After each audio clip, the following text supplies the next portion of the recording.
Bonsoir à tous, Suzanne Kalalobé est notre invitée ce soir, journaliste, communicatrice, membre du CNC, peut-être encore politique. Elle nous le dira dans un instant, accueillons-la tout de suite. Bonsoir Suzanne et bienvenue sur ce plateau. Bonsoir Dora Eboa.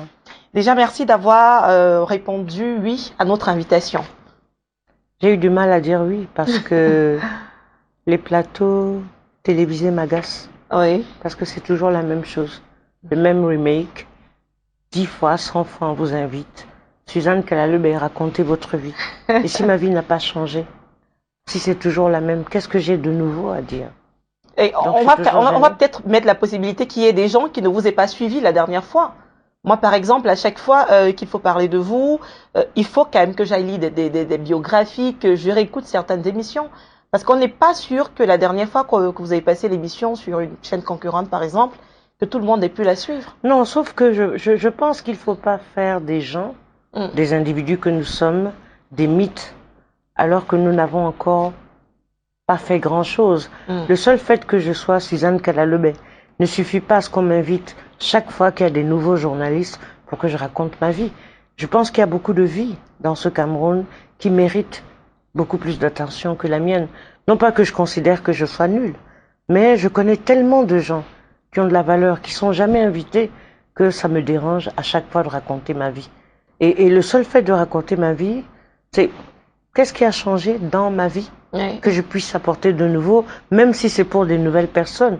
Parce qu'il faut se mettre à la place de la personne qui raconte sa vie, pas de celle qui découvre la vie. Mais comme vous, je suis une professionnelle. Je me dis, et puis quoi?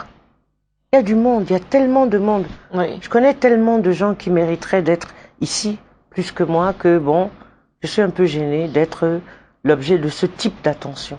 C'est pour ça qu'au départ, j'étais un peu réticente. Oui, c'est vrai que vous me l'aviez déjà dit, hein, que c'est des émissions comme ça, ne vous arrangez pas.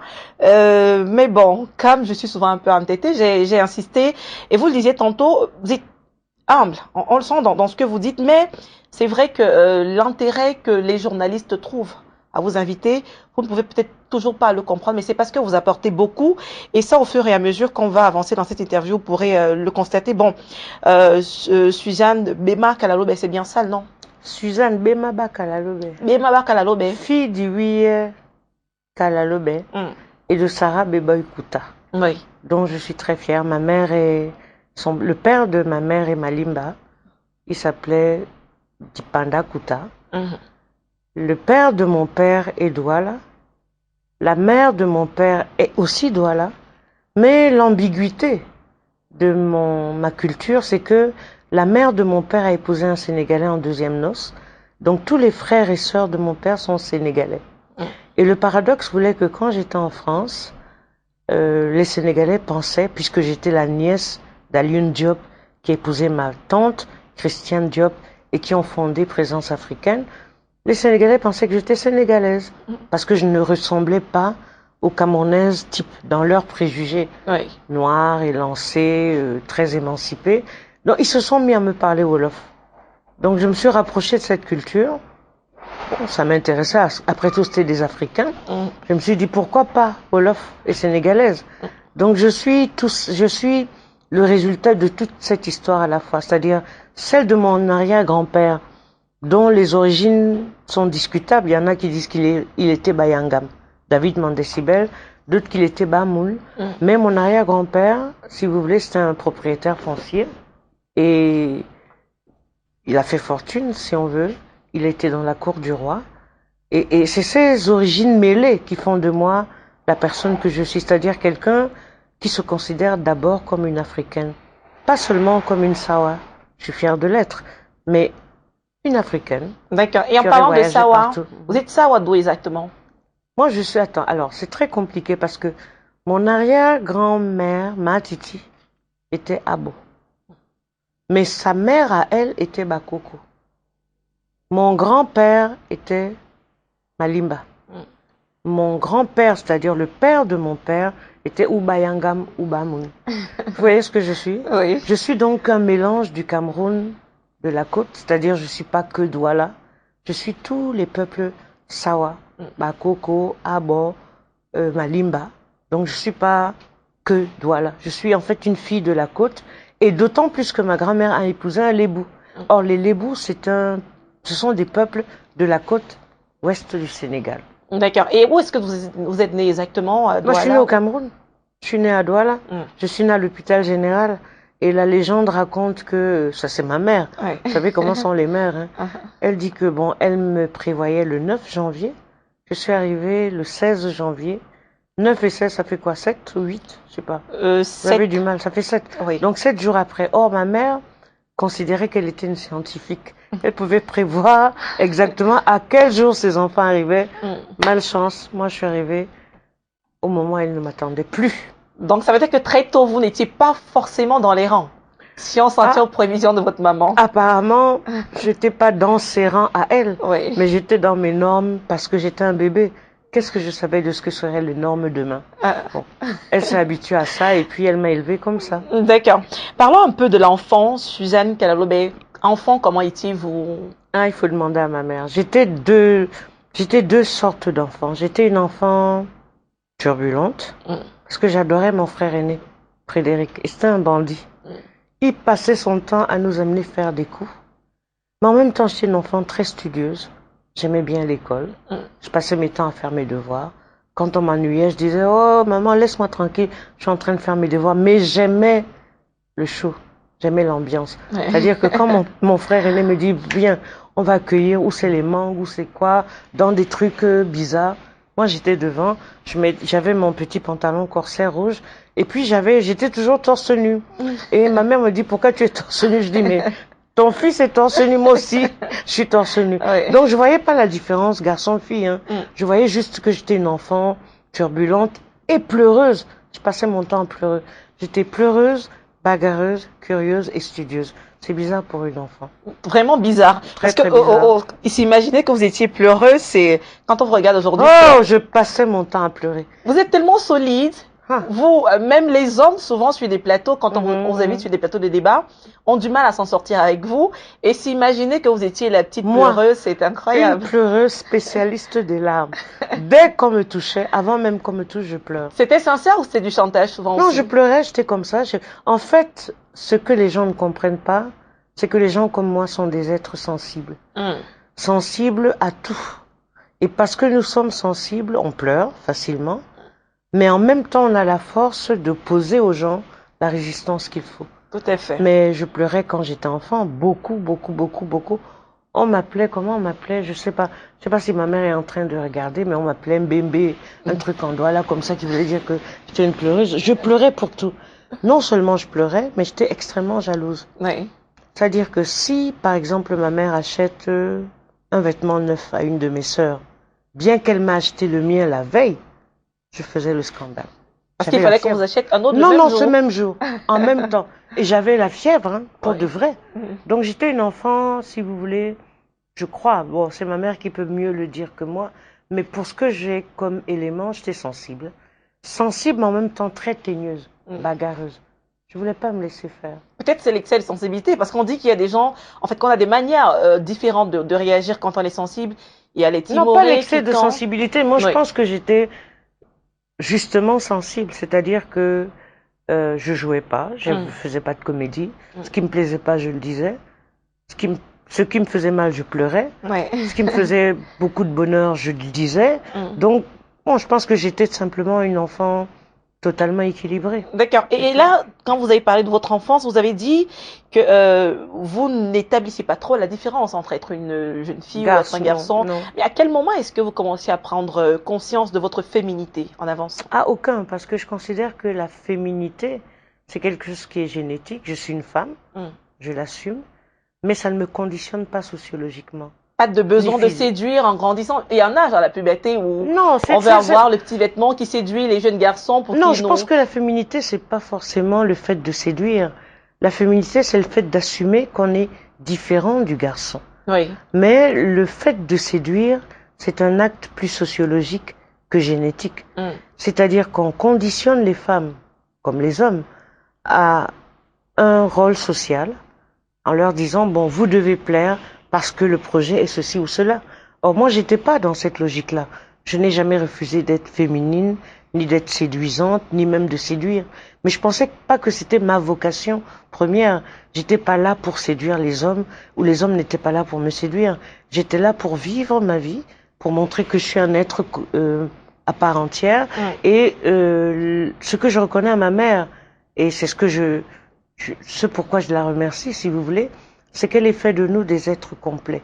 Ne nous réduisant pas à l'apparence physique, ni simplement à l'intelligence mathématique, mais à faire de nous des êtres complets, des êtres humains à part entière, prêts à s'ouvrir au monde, prêts à s'enrichir aux cultures du monde et pas seulement réduits à des rôles sociaux.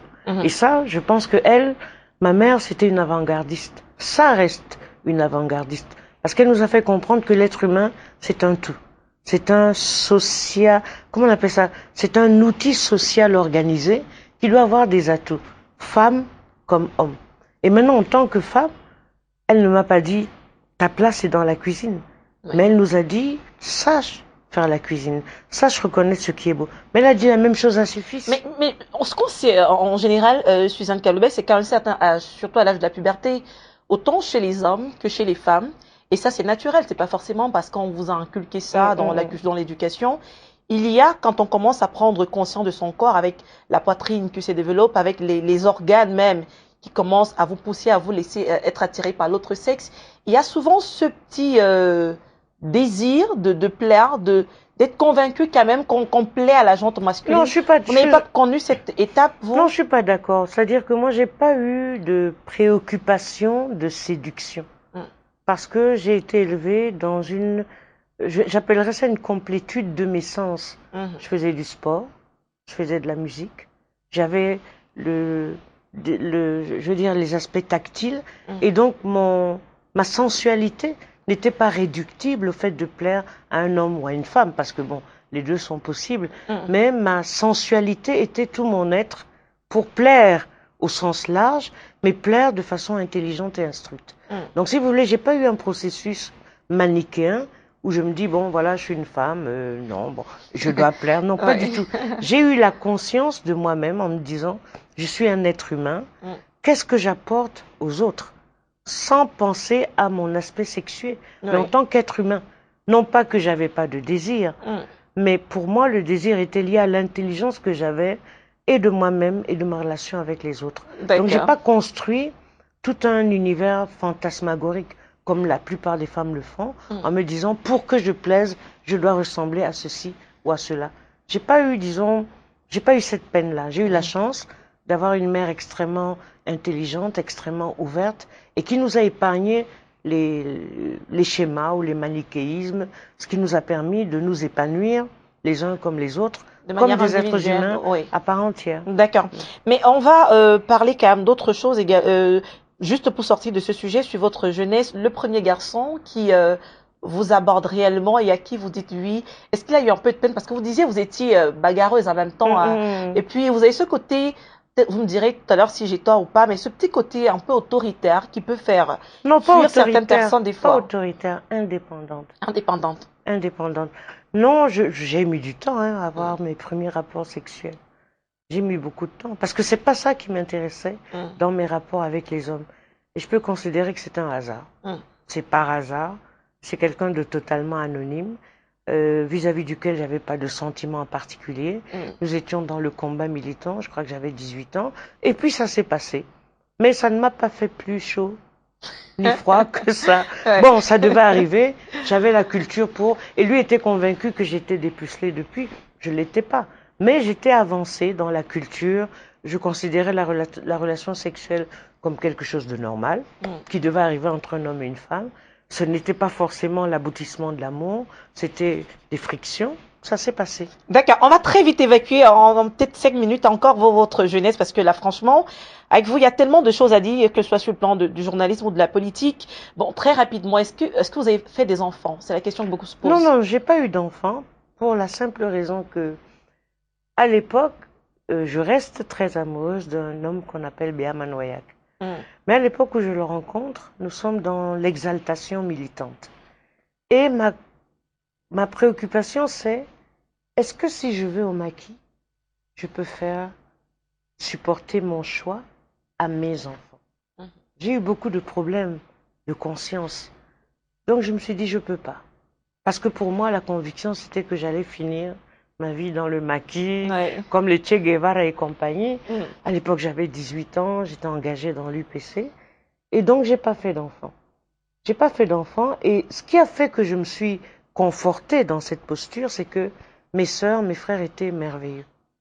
Pas parce qu'ils avaient pitié de moi, mais j'étais leur sœur. Donc, dès qu'ils faisaient un enfant, il me dit, voilà ton enfant. Mon compagnon lui-même avait beaucoup de frères et sœurs, et ses frères et sœurs avaient des enfants. Donc j'ai vécu au milieu d'enfants que j'ai fait grandir, que j'ai élevés. Donc je n'ai pas eu la préoccupation de savoir est-ce que je suis la mère génétique. Et je n'avais pas cette conception-là, si vous voulez. J'avais une conception un peu plus large. Les enfants sont les enfants. Moi, je suis une combattante, militante révolutionnaire. Demain, je vais aller au maquis. Je ne peux pas imposer à mon enfant, demain, mes choix de vie. Et après le maquis, pourquoi vous n'avez toujours J'ai pas été au maquis, hein, ouais. y a pas je eu veux de dire, maquis. après cette période non, le difficile, temps a passé. Comme je suis quelqu'un de, je dirais quelqu'un de constant, je me suis dit, bon, le temps a passé, simplement, et puis la ménopause est arrivée. Et dès que vous arrivez à la ménopause, vous ne pouvez plus faire marche arrière. C'est ça. Donc j'ai assumé, j'adore mes neveux, mes nièces dans le monde entier. Ça ne m'a pas manqué au sens fondamental, c'est-à-dire l'amour des enfants, parce que je me rappelle d'Arnaud, Laïssa, Nicolas, Arthur, Clément, David, Sarah, Georgina, Chantal, tout ça sont mes neveux et nièces qui ont grandi avec moi, que j'ai prises dès qu'elles étaient toutes petites. Donc, honnêtement, cette affection-là, oui, non, ça m'a pas manqué. Et je disais à quelqu'un aujourd'hui, je dis, moi, j'ai été habituée à vivre avec des enfants. Et mes neveux et nièces m'appelaient Tati Programme. Parce qu'ils venaient à la maison. Je leur dis, bon, alors, les enfants, les programmes, c'est quoi? On va prendre le métro, on va à la piscine. Bon, du coup, je n'ai pas eu, comme les 2 tiers des femmes qui n'ont pas fait leurs propres enfants, la pénurie d'affection. Et je suis sûre que s'ils m'entendent aujourd'hui, ils m'envoient toujours des petits SMS et tout ça. Donc, je suis une femme comblée, mais ça n'a pas plu à mon compagnon, Béa. Parce que lui n'avait pas la même conception que moi. Il voulait des enfants génétiques, c'est-à-dire les siens. Donc, on n'était pas du tout sur la même longueur d'onde. Bon, il a fini il a fait ses propres enfants. Parce qu'il vous a attendu et qu'il s'est fatigué. Mais non, c'est un gars qui n'était pas solide. Il n'était pas vraiment solide. Bon, la dernière question sur votre vie privée, c'est est-ce que vous êtes jamais marié? J'ai jamais été pour le mariage. Moi je suis d'une génération des 68 ardes. C'est-à-dire pour nous, le mariage c'était bourgeois, c'était une convention, c'était quelque chose qui était fermé, etc. Mais j'ai toujours été amoureuse et j'ai toujours cru en la vie de couple. J'ai toujours pensé que rester ensemble, c'est fondamental avec quelqu'un, avoir un compagnon. Mais je ne voulais pas que quelqu'un d'autre me dicte le comportement que je dois avoir. Là non plus, je ne suis pas d'accord avec Béa. Mais bon, depuis 43 ans, il reste mon compagnon. Je n'en ai pas eu d'autres.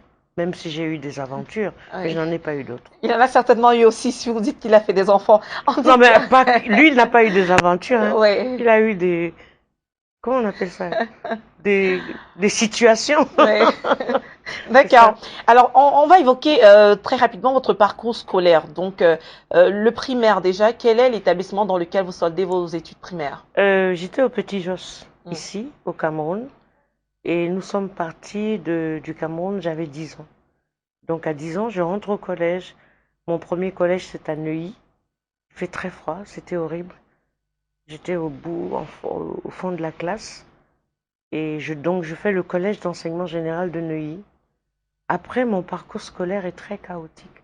Parce que je suis une élève indisciplinée, qui n'arrive pas à accepter les cadres. J'étais fatiguée.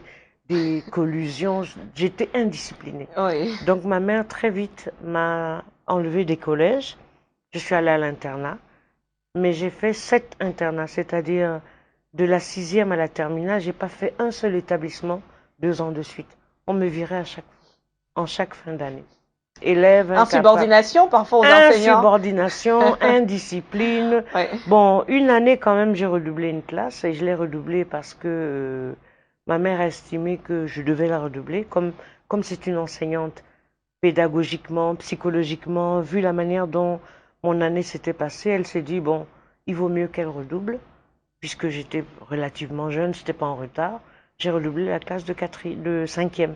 Et là, j'étais à Compiègne. Mais j'ai fait un enseignement secondaire normal pour une collégienne, lycéenne normale, mais qui a été quand même parsemée de mes combats, parce qu'à 15 ans, j'étais très engagée pour la lutte avec les Black Panthers. À l'époque, c'était en 1968, et 1968, c'est l'époque de la révolution estudiantine. Moi, j'étais sur les barricades, je montais, je descendais. J'étais Tout ce que vous aimez, l'action en fait. Non, j'étais engagée, j'étais animée, j'aimais ça. Et puis j'aimais, si vous voulez, d'être dans un territoire qui n'était pas le mien, mais d'affirmer ma différence, tout en disant mon implication dans le combat des autres. Et vos études secondaires, où est-ce que vous les achevez? Je les ai en France. J'étais en France, au achevé. En fait, ma terminale, c'est au lycée Maurice Ravel. Je suis officiellement lycéenne à Maurice Ravel.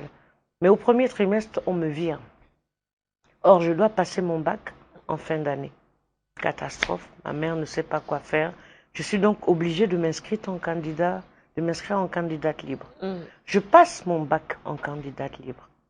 Et c'était pittoresque et ubuesque.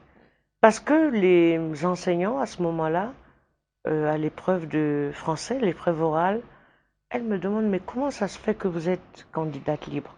Je leur raconte une histoire pas possible. Je dis que, vous savez que les pays africains, machin, je monte un scénario terrible. Un peu comme les réfugiés politiques le font de plus en plus. J'étais pas réfugiée politique en ce sens. Moi, je dis dans l'invention, ils ont beaucoup d'imagination. Ils sont même pas réfugiés. Non, à l'époque, je ne me suis même pas assimilée. J'ai simplement raconté ma vie pour qu'ils comprennent. Finalement, j'ai eu mon bac tranquillement. Je me suis inscrite à Vincennes à l'époque. C'était une université révolutionnaire. Je voulais faire la révolution. Je me suis inscrite en linguistique parce que c'est une discipline qui m'intriguait. Et puis donc j'ai fait le secondaire en France, l'université en France. Toutes mes études, c'était en France. Et vous avez eu, en termes de diplôme universitaire, un MBA et un DEA, un doctorat, en quelle spécialité Alors, le doctorat, c'est en 78, c'est en linguistique. Parce qu'à l'époque, pourquoi je fais la linguistique? C'est parce que beaucoup de mes enseignants sont étonnés, et moi-même, je suis étonnée d'avoir autant de facilité dans les langues. De deux, je me dis, mais comment ça se fait qu'on n'ait pas des outils pédagogiques pour transcrire nos langues? Alors on me dit, il y a une discipline qui existe, et c'est Cheikh Anta Diop que je rencontre à la librairie Présence africaine qui me dit, il y a la linguistique. Donc j'étudie la linguistique à Paris 3, à l'Institut d'études phonologiques avec, comment il s'appelait, en fait, les disciples de Jacobson, en fait, des grands disciples de linguistique. Et je suis fascinée par cette discipline parce que elle rend objective l'étude de la langue et montre que la langue est un système organisé, que l'on peut démonter, décortiquer et que l'on peut retransmettre. Et moi, j'étais intéressée parce que je me dis, peut-être qu'à partir de cette discipline, on va créer une didactique pour enseigner nos langues. Puisqu'à l'époque, il n'était même pas question que les langues africaines soient enseignées, etc. Donc j'étais passionnée par cela. Malheureusement, c'était sans perspective à l'époque. La seule perspective qui restait, c'était la recherche. Et moi, la recherche ne m'intéressait pas. Moi, ce qui m'intéressait, c'était de donner des outils à nos langues pour qu'elles puissent être enseignées dans nos établissements scolaires, etc. Mais on était confronté à un vrai problème qui était un faux problème à mon sens. C'est-à-dire, on disait, oui, quelle langue allez-vous choisir au Cameroun parce qu'il y a 260 dialectes, etc. Moi, comme j'avais fait la linguistique, je pouvais dire quels sont les jargons qui ont le statut de langue ou pas. Mais culturellement, philosophiquement, anthropologiquement, nos pays n'étaient pas prêts à accepter que les langues sont des construits organisés, qu'elles évoluent et qu'à un moment donné, elles s'imposent à nous tous. Bon, si je disais par exemple à la communauté Sawa que le Douala est la langue et que les autres sont des jargons et des variantes dialectales, si vous êtes Ewoodi, vous allez me dire que c'est parce que je suis Douala. Tout à fait. Si vous êtes Abo, or, scientifiquement, on peut démontrer que les variantes dialectales peuvent évoluer et avoir un statut de langue. Comment le Douala est arrivé à s'imposer aux autres variantes dialectales? C'est à cause de la radio. À partir du moment où les Andringangais ont commencé à parler en Douala et qu'il y a eu des émissions en Douala, des gens ont chanté en Douala, le Douala par rapport aux autres variantes dialectales s'est imposé comme le jargon véhiculaire. Mais comme les gens pensent que je ne suis que Douala, quand je le disais, on me disait que dis donc. C'est parce qu'elle est Douala. Laisse tomber, ça c'est parce qu'elle est Douala. D'accord. Et les DEA, c'est en quoi? Le DEA. Le DEA, c'est en sciences politiques à Bordeaux. En fait, ça c'est parce que quand je rentre au Cameroun, en 91, je commence à écrire des chroniques politiques. Et je me trouvais limitée dans les explications. Oui. En tant que marxiste, upéciste, chaque fois je concluais mes chroniques avec l'explication marxiste ou politique. Et je trouvais ça limité pour quelqu'un qui écrit. Donc j'ai voulu faire Sciences Po et j'ai postulé, après une maîtrise en économie du développement à Rennes, j'ai postulé à Bordeaux pour un DEA. Bon, au départ, on m'a demandé de faire un doctorat. Je leur ai dit que vraiment, j'ai jamais fait de sciences politiques. Je sais même pas à quoi ça ressemble. Le DEA, moi, honnêtement, ça me suffit. Et le DEA, c'était juste pour que je puisse étudier l'histoire des idées politiques. En fait, les autres propositions idéologiques et politiques que l'on faisait pour expliquer le monde. C'est pour ça que j'ai fait un DEA à Bordeaux. Même ce DEA était très, très, très périlleux parce que le jour de ma soutenance, ça s'est très mal passé. Très, très mal passé. J'arrive, mon sujet portait sur la sociologie des organisations et sur l'UPC, grandeur et dissidence. En fait, le phénomène partisan en Afrique, grandeur et dissidence dans un parti politique, le cas de l'UPC. J'ai eu beaucoup de mal avec mon, comment vous appelez ça, mon directeur de stage, bref, c'était le désordre. Et quand j'arrive, j'ai pas dormi, plusieurs nuits, je soutiens, je présente ma thèse, parce que présenter une thèse, tout ce qu'on commence à me dire, on me dit, oh, vous n'avez pas mis les guillemets ici. Pourquoi vous n'avez pas écrit ça? Je leur dis que vous plaisantez ou quoi? Je suis venu soutenir pour vos bêtises, je me suis levé, je suis parti. J'ai dit, gardez votre DEA, je m'en fous, je n'ai rien à cirer, je suis parti. Donc personne ne savait si on allait me le donner ou pas. Est-ce que vous êtes impulsive? Juste Non, je suis pas impulsive, mais je suis scandalisée. Vous avez passé des nuits blanches. Des nuits blanches. Comment des enseignants de ce rang, toutes les observations qu'ils vous font, c'est sur les virgules, les guillemets et des choses comme ça. Ça m'a choqué. Je me suis levée, je suis partie. Et vous l'avez eu quand même? On m'a donné le diplôme. D'accord. Avec mention passable. C'est-à-dire qu'avec 0 mention. Ok. Mais vous avez tellement d'anecdotes sur les lieux et puis les événements qui entouraient vos différents examens, ceux qui ont permis, qui se sont sanctionnés par l'obtention de vos diplômes.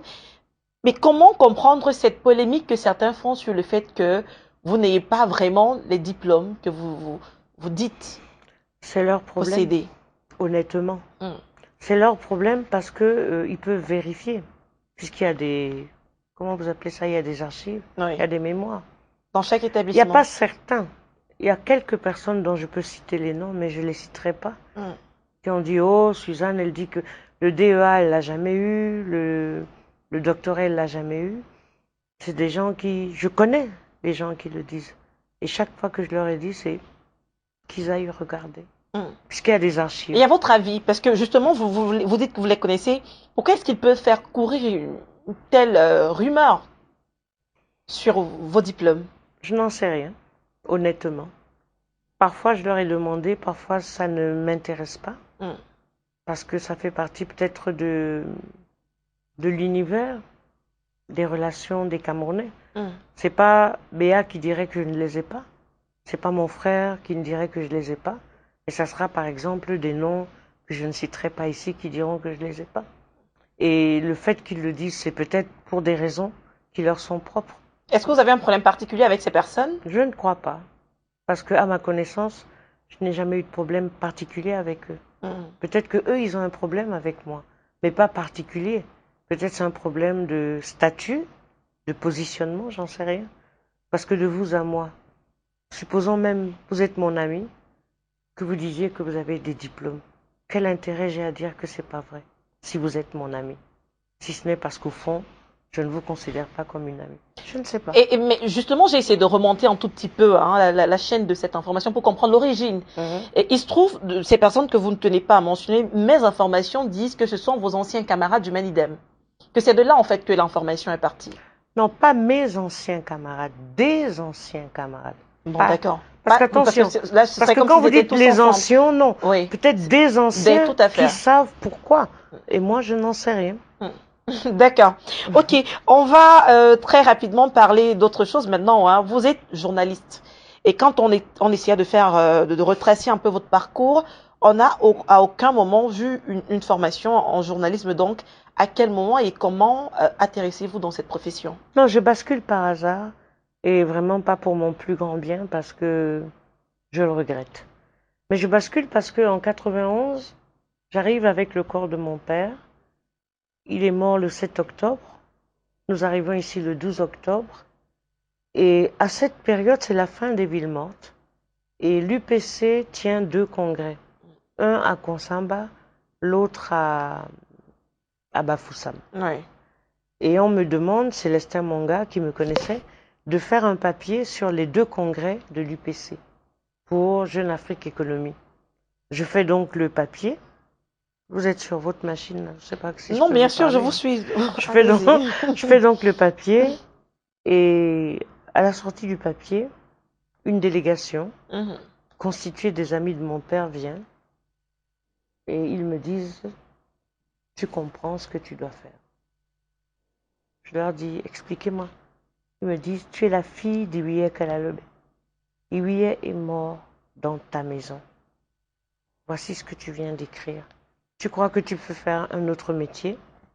Ah, je leur dis que oui, je peux faire un autre métier.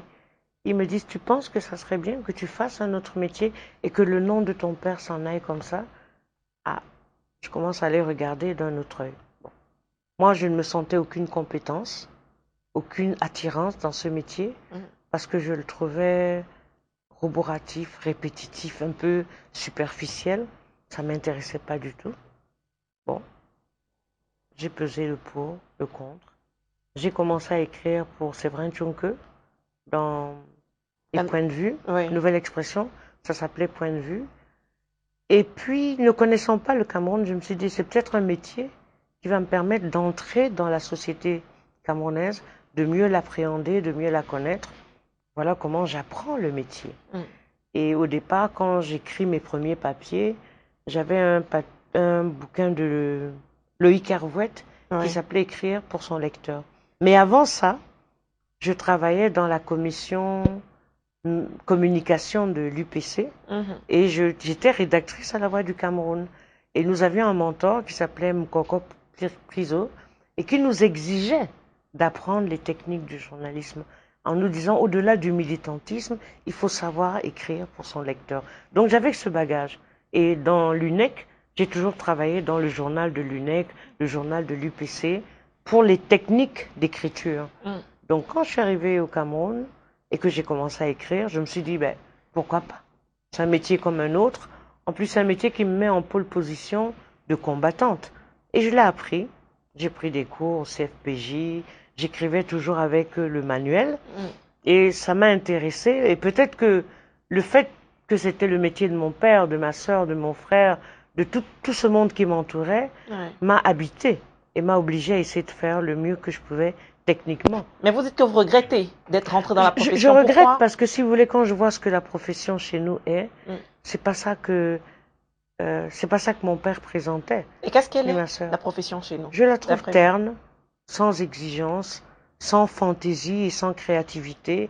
Et un peu. Et en fait, c'est l'idée que j'avais toujours des journalistes, c'est-à-dire, je ne trouve pas les journalistes très créatifs, je les trouve très conformistes, ils rentrent dans la norme, ils veulent plaire, ils écrivent de façon minimaliste, ils vont pas très au fond des choses, ils ne cherchent pas et on me dit que c'est ça le métier.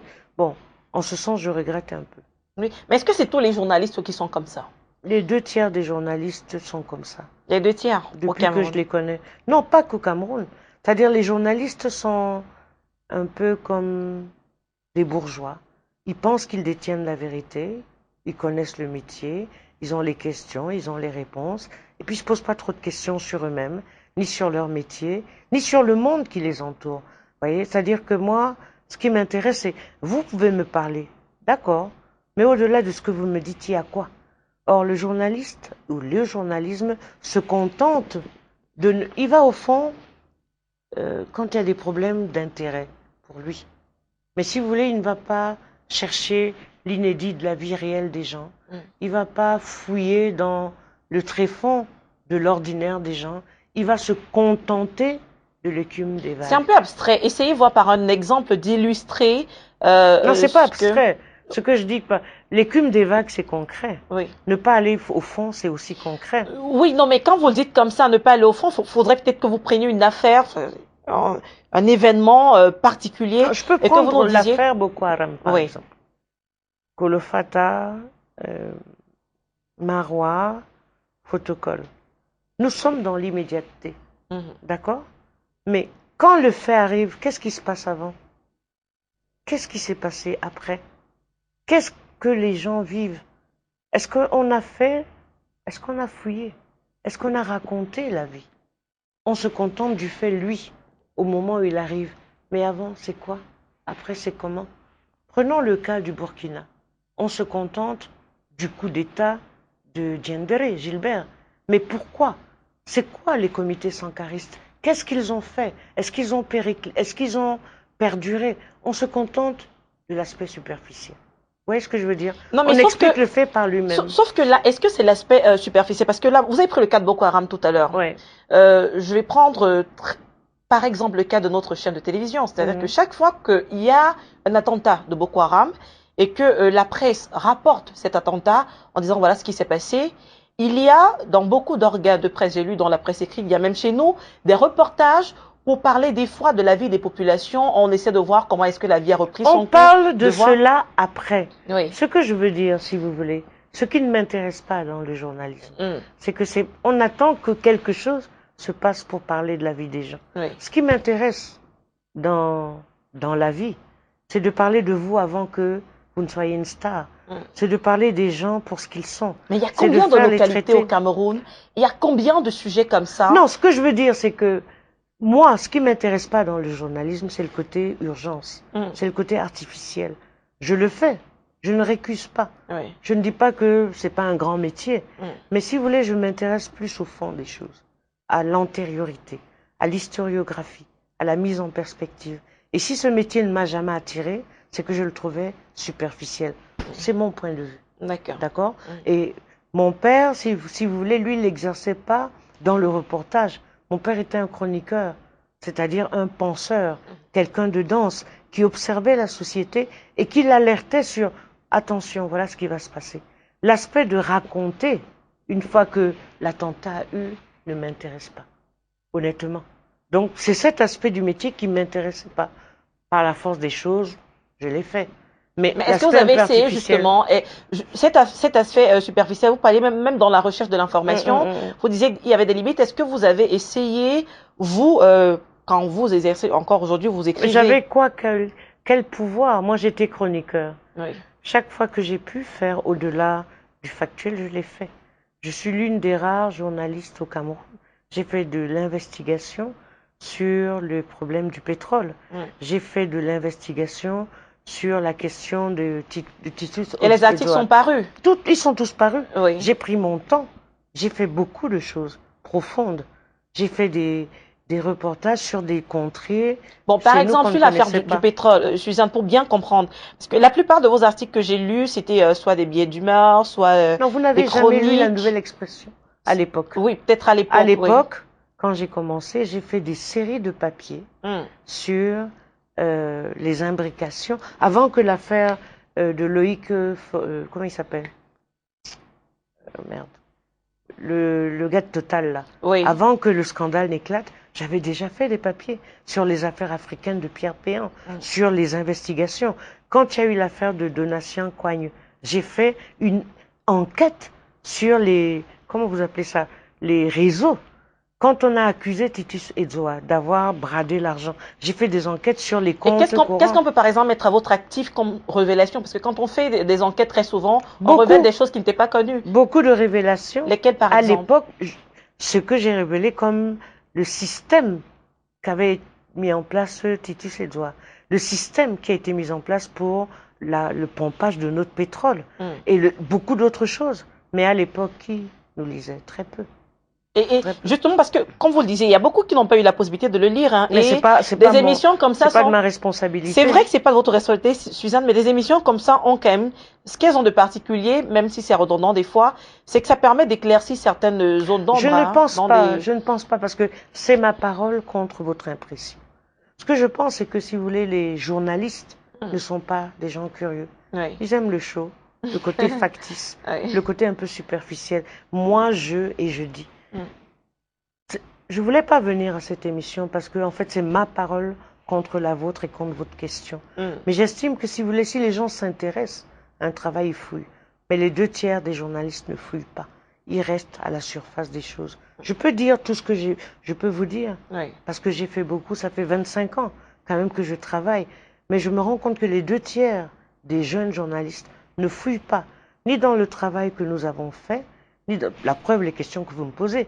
Si vous aviez un peu fouillé, vous auriez su. Si, bien sûr, j'ai fouillé. Et vous allez voir tout à l'heure que j'ai fouillé parce que j'ai lu beaucoup de vos billets d'humeur. J'ai constaté, non, mais vous en n'avez tout cas... lu que mes billets d'humeur. Non, mais j'ai lu vos chroniques également. Attention, attention. Oui.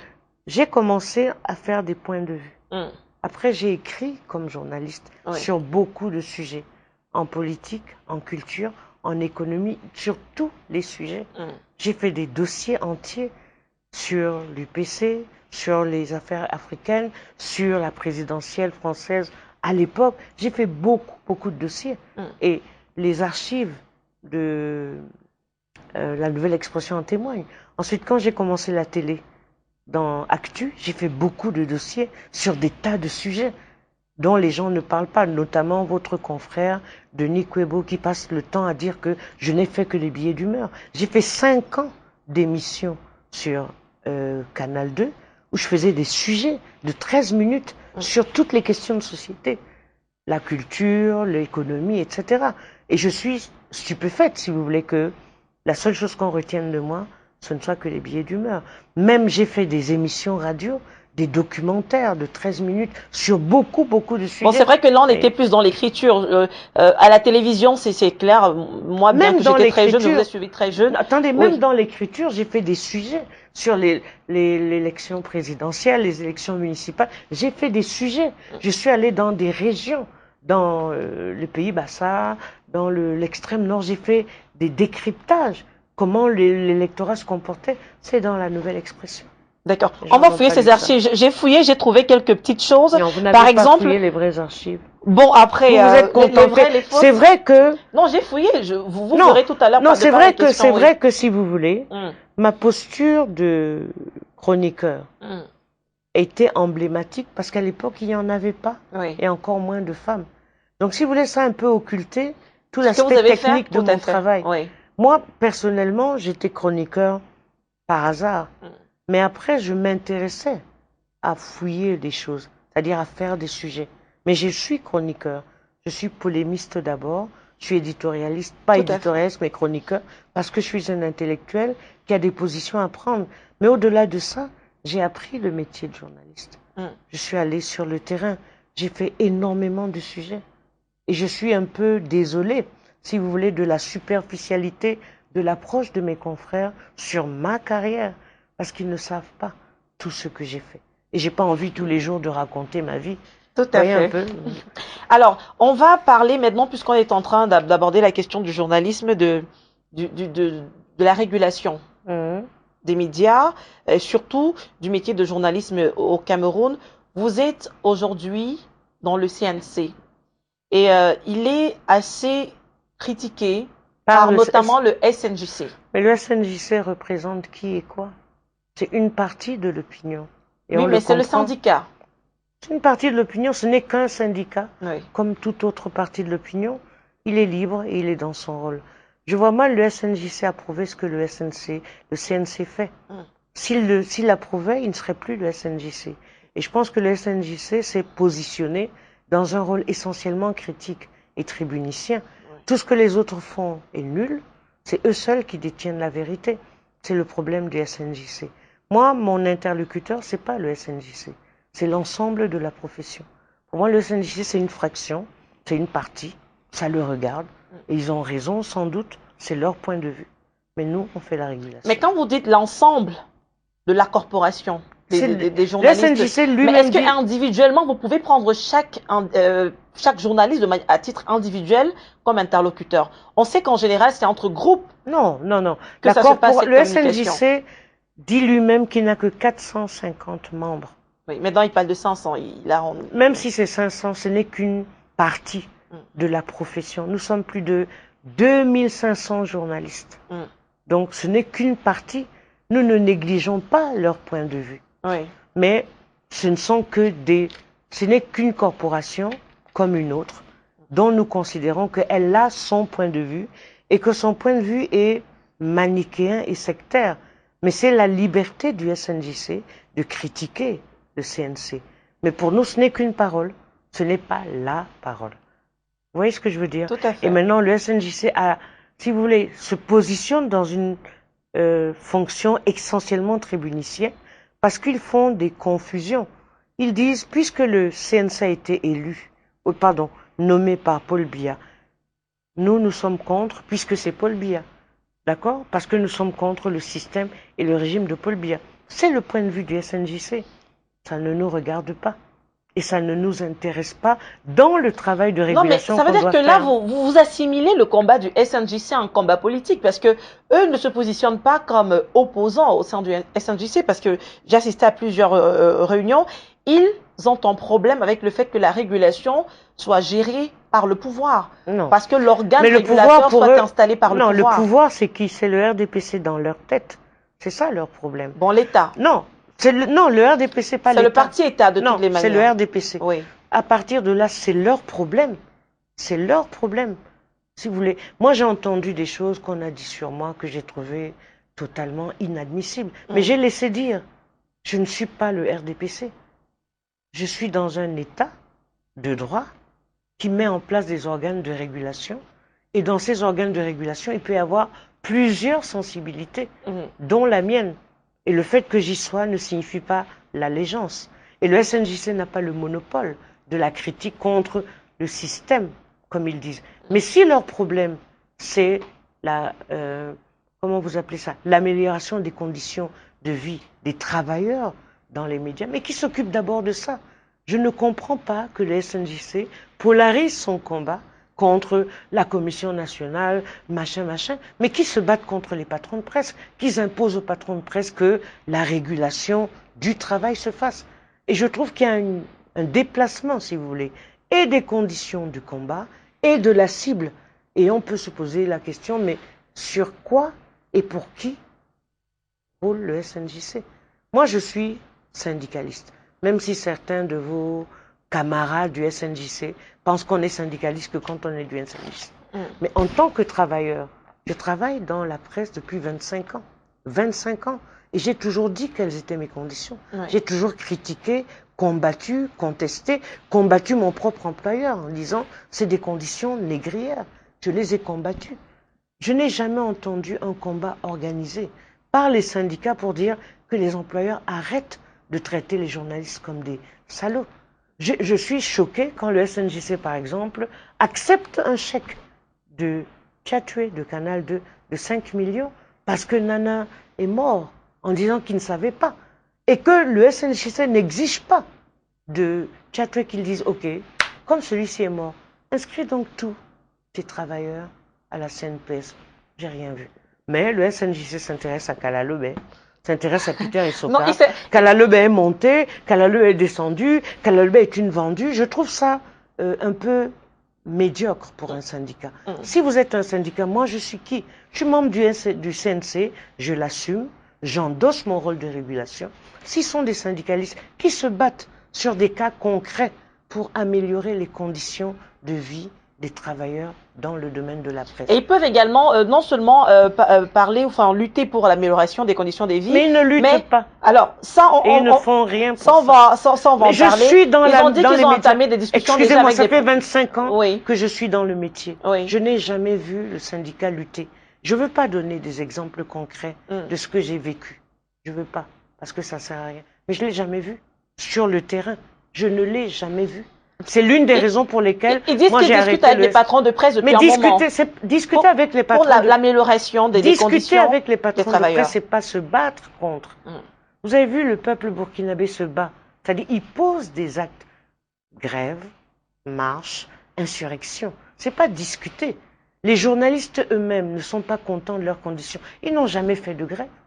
Ils n'ont jamais refusé. Vous, Dora et Bois, Thierry Ngangong en faisant entretien, on vous met là, ça ne vous pose pas de problème, vous ne discutez pas, vous ne contestez pas ça.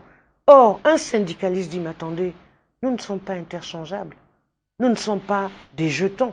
C'est l'esprit du syndicalisme. Nous ne sommes peut-être pas des jetons, mais vous êtes quand même consciente que ce soit pour le média dans lequel vous avez travaillé, par exemple, à Equinox, vous n'êtes plus.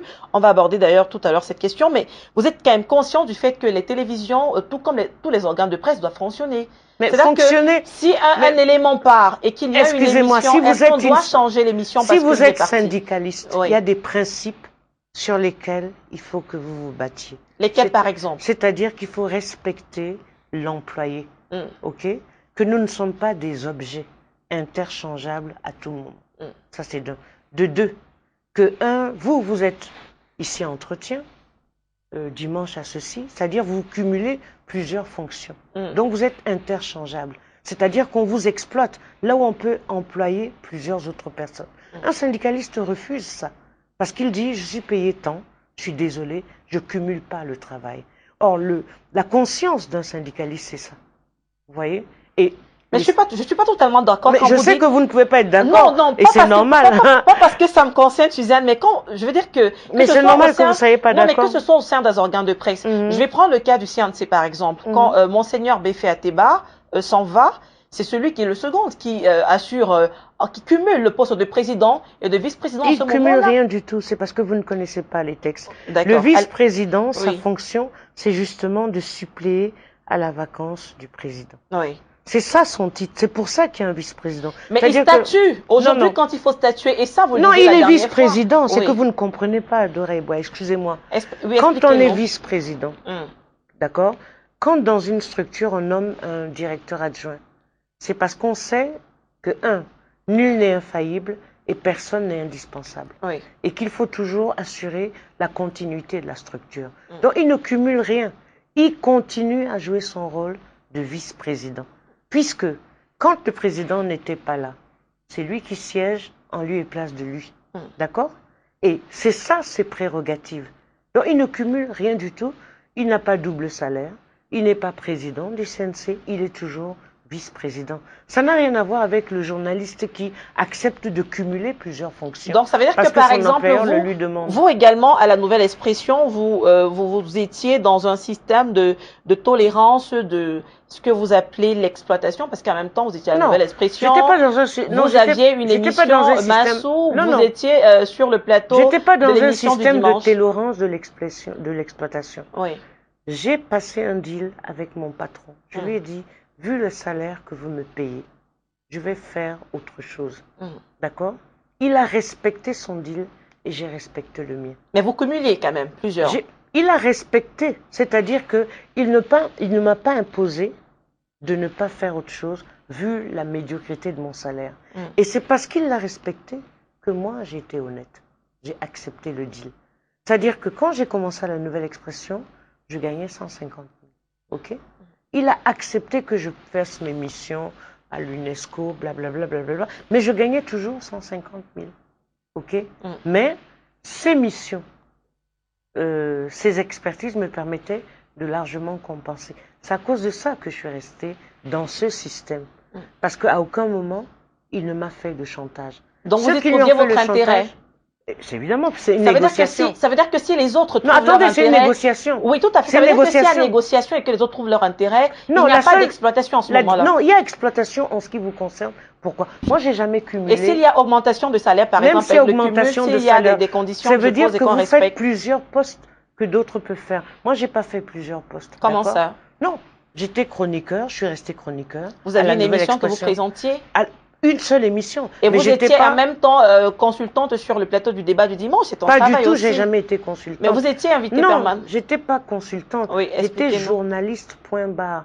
Et en tant que journaliste, mes tâches, c'était de faire une émission et d'être présente là-bas. J'étais pas consultante.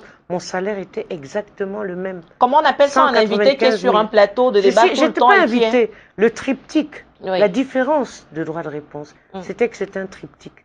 C'est-à-dire, l'émission reposait sur une personne qui était chargée d'amener le débat sur la presse, Oui. un présentateur et la revue de presse. Nous trois, nous constituons le triptyque. Oui. J'étais pas consultante du tout. Donc, vous étiez Pas du journaliste, un peu... J'étais salarié d'Equinox. Un des à qui on présentateurs avait- de l'émission. Parce que je veux Non. comprendre, en fait. J'étais salarié. Attendez, Oui, Dora et Bois. pour comprendre. J'étais salarié de Mhm. l'émission Mhm. à qui on a affecté une tâche. Oui. D'accord? Ce que je veux simplement dire, je comprends que vous vous débattiez pour essayer de justifier. Non. Mais ce que je veux vous comprendre la expliquer. différence. En fait, je veux Non, ce que comprendre je la veux vous différence expliquer- entre notre condition à nous et la vôtre. Non, moi- C'est ça que je ne vois pas. Moi, je faisais pas, j'étais pas cumularde du tout. Si, bien sûr, vous étiez sur plusieurs Pas du émissions, tout, non, pas plateaux plusieurs. J'avais une émission, si vous voulez, d'émissions. un talk show, d'accord? Oui. Et j'étais juste appelons ça chroniqueur, ok? Oui. C'est tout. Mais j'étais pas présentatrice d'autres émissions, d'accord? Mm. Et mon salaire était strictement le même. Je n'avais pas 2 fois le salaire. Ça, c'est d'un. De 2. Quand les choses ont voulu changer, c'est là où tout s'est gâté. Et c'est là où j'ai refusé. D'accord. Et de 3, je n'aurais jamais pris la place d'aucun de mes confrères. Même s'il partait. Même s'il partait, c'est pas mon Pourquoi? travail. Parce que c'est une question de principe. C'est Le à principe, c'est l'employeur. lequel en ce C'est à moment-là? l'employeur de recruter des nouvelles personnes. Mm. C'est pas à moi de compenser les défaillances de sa structure. C'est à l'employeur, ce n'est pas à moi. Donc Parce ça veut que dire que nul si n'est- vous, ça veut dire que même dans les sociétés, c'est vrai que quand on sort même des médias, Mm. dans les sociétés, quand il y a une personne qui démissionne, Mais vous n'allez pas ou- cumuler son et- travail. il y en a qui cumulent. Non. Dans une société Ça rationnelle. devient un problème quand c'est la personne qui trouve que c'est un Non, problème dans ou une ça doit être un société problème rationnelle, systématiquement, oui. si vous voulez, d'abord, nul n'est polyvalent, Mm. parce que vous pouvez présenter, parce que c'est le travail qui vous le demande, mais Mm. c'est peut-être pas vous la meilleure pour ça. Mm. Dans une société qui veut développer, on recrute. Un point, c'est tout. Et il faut que les employés imposent à leurs employeurs de recruter, parce qu'il y a des tas de talents dehors. On recrute, un point, c'est tout. Je On ne ne doit peux pas cumuler. Non, on ne doit pas Ah, cumuler parce Quelle que est la c'est règle une manière qu'on viole d'exploiter. Non, pourquoi vous parlez? Parce que l'exploitation doit Mais être vous, vous détectée. sentez pas exploité, je Mm. vous comprends. Oui, Parce je que ne me vous sens pas pensez que vous exploitée. y gagnez quelque chose, Non, mais vous je ne non sais pas plus, ce que vous parce y qu'en gagnez. fait, comme je le dis, hein, Suzanne, c'est vrai que vous savez très bien jouer avec les mots, mais votre situation n'était pas différente. Elle n'était pas la même que la vôtre du tout. Pourquoi? Oui. Moi, je n'ai remplacé personne dans aucune émission. Donc, en fait, c'est le fait de remplacer Attendez, cette attendez, exploitation quand le droit en ce de moment, réponse est ou né- c'est le fait de cumuler? Non, je veux dire que Parce que quand vous jouez quelqu'un avec les s'en mots, en va, fait. je ne joue avec rien du tout. Mhm. Quand quelqu'un s'en va, l'employeur doit recruter une nouvelle personne, d'accord? Systématiquement. Bon. Ça fait partie... Quelle est la règle qu'il impose? C'est ça qu'il impose. Qu'est-ce qu'il C'est-à-dire impose? l'intelligence pour développer une entreprise, Mm. c'est de ne pas croire qu'une seule personne peut cumuler plusieurs qualités. Moi, je considère que, à la limite, à l'époque où je fais ma sou Mm. et on me dit d'être à droit de réponse, c'est une situation conjoncturelle. Oui. S'il y avait une autre personne, et c'est ce qui s'est passé, on m'a enlevé, je n'ai pas crié. Je n'ai pas crié. Vous ne vous en êtes jamais plainte? Je pas me suis une seule plaint fois. de la méthode, Oui. mais pas du fait qu'on m'enlève, mais de la méthode, c'est-à-dire de la manière dont les choses se sont faites et de la façon dont mes collègues, soi-disant syndicalistes, ont cautionné le positionnement de l'employeur. Comment est-ce qu'on aurait Mais- dû vous enlever ou comment est-ce qu'on vous Non, on enlève? me dit, Suzanne, écoute, voilà, ça suffit, officiellement. Mhm. C'est pas des trucs bizarres qui se passent sans que rien n'officiel. J'ai jamais été notifiée de rien du tout. Oui. C'est ce que j'ai contesté. Parce que j'ai pas contesté le fait qu'on m'enlève. J'ai contesté la méthode par laquelle on m'a écarté, qui n'avait rien de professionnel. D'accord. On pouvait m'appeler, me dire... Et qu'en est-il de votre départ? C'est toujours un peu dans les mêmes conditions que vous partez? On m'a chassé d'Equinox. C'est une manière de chasser. On m'a chassé. Et on vous a dit clairement pourquoi? Rien, officiellement. Ni notification, ni rien. Mais et vous qui êtes une syndicaliste, pourquoi vous n'avez rien fait jusqu'à aujourd'hui? Est-ce que vous avez entamé des procédures? Non, je n'entame pas de procédures. Pour faire valoir ce que de droit. D'abord, je me suis approché soi-disant des syndicalistes. Ça n'intéressait personne.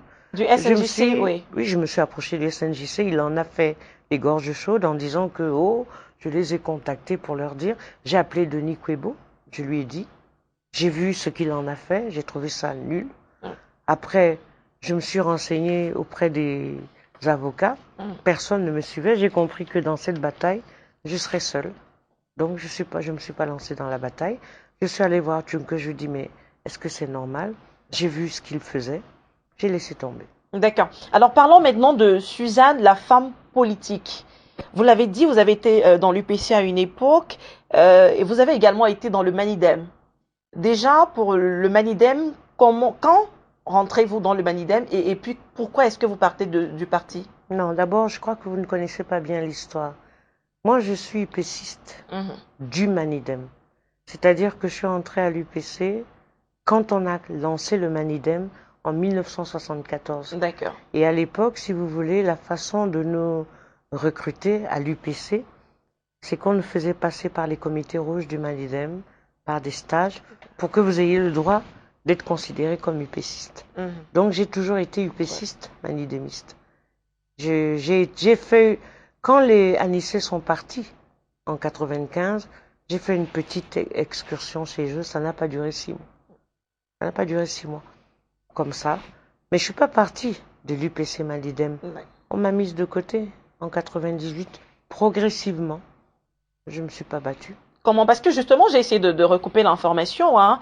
On n'a pas compris à un moment donné pourquoi vous n'étiez plus vraiment dans le parti. Mais on m'a mise de côté. Eux, ils disent que vous êtes parti et qu'on vous a demandé une lettre de démission. On ne me convoquait pas du tout. Oui. On ne me convoquait plus. Donc, pour le Manidem, je suis partie, ça c'est clair. J'avais rien à y faire. Mais pour l'UPC Manidem, on ne me convoquait plus à aucune réunion.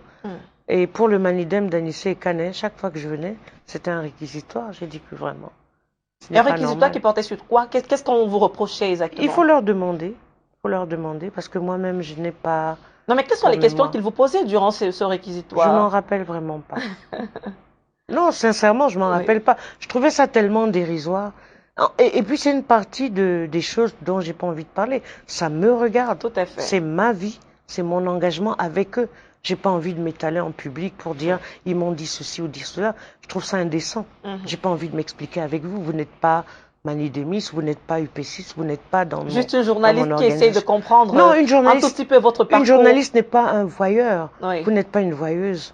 D'accord? Vous ne faites pas... Non, mais moi, on pose des questions, c'est ça le travail d'investigation. Non, le travail d'investigation... Non seulement on va se renseigner à la source, mais après on peut le travail d'investigation, les sources. Vous êtes notre source. Le travail d'investigation, c'est d'avoir aussi l'intelligence de situation pour ne pas poser des questions pour lesquelles vous n'aurez pas de réponse. Parce que c'est ça aussi on ne pouvait pas imaginer que vous ne répondiez pas. Jusqu'à présent, vous avez même parlé de votre vie privée. Alors comment j'aurais pu m'imaginer que... Je ne suis pas d'accord avec vous. Si, bien sûr, je vous ai posé des questions sur votre vie privée. Mais sur ma vie privée, je vous ai répondu des choses banales. Oui. Sur ma vie politique et mon engagement, à mon avis, si vous étiez une journaliste d'investigation, vous prenez toutes vos précautions avant de poser des questions. Pour ce genre de questions, je réponds pourquoi. Je ne suis pas obligée. Alors, c'est ce que je dis. Je suis d'accord, hein, Suzanne, que vous n'y répondiez pas. Je ne suis pas obligée, d'autant plus que si vous voulez, les manidémistes, mes collègues ne sont pas là. Ce qui aurait pu être intéressant, c'est qu'ils soient là et qu'on débatte. Parce que c'est ma version contre la leur. Et je trouve pas ça très sain en matière journalistique. J'ai pas envie de répondre à ça. Bon, d'accord. Sauf qu'on les avait déjà consultés avant. Mais moi, je les ai pas entendus. Je connais pas leur version. Donc, j'ai pas envie de vous donner. Vous avez jamais essayé de savoir non plus je ne connais pas la version qu'ils vous ont donnée. D'accord. Et j'ai jamais cherché à la savoir. Ok. Alors, qu'est-ce que vous avez apporté en tant que femme politique, déjà? Je n'en sais rien. C'est à vous de me le dire. Ce serait narcissique que de dire que j'ai apporté ceci ou cela. J'en sais rien.